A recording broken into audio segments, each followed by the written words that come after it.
மக்களை வணக்கம். நான் உங்கள் சிபின்.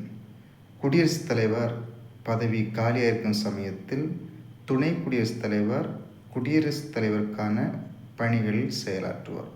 அதுபோல் குடியரசுத் தலைவர் பதவியும் துணை குடியரசுத் தலைவர் பதவியும் காலியாக இருக்கும் சமயத்தில் உச்ச நீதிமன்றத்தின் தலைமை நீதிபதி குடியரசுத் தலைவருக்கான பணிகளில் செயலாற்றுவார். இது போன்ற ஒரு நிகழ்வு 1969 ஆண்டு நடந்தது.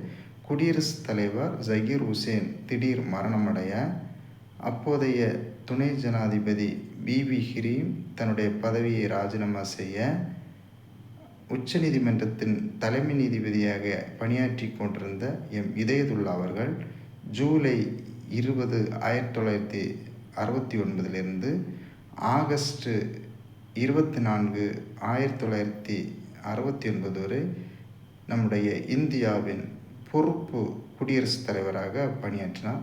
இது போன்ற நிறைய தகவலை தெரிந்து கொள்வதற்கு நம்முடைய சிசே அகாடமி யூடியூப் சேனலை சப்ஸ்கிரைப் பண்ணுங்கள். நன்றி, வணக்கம் மக்களே.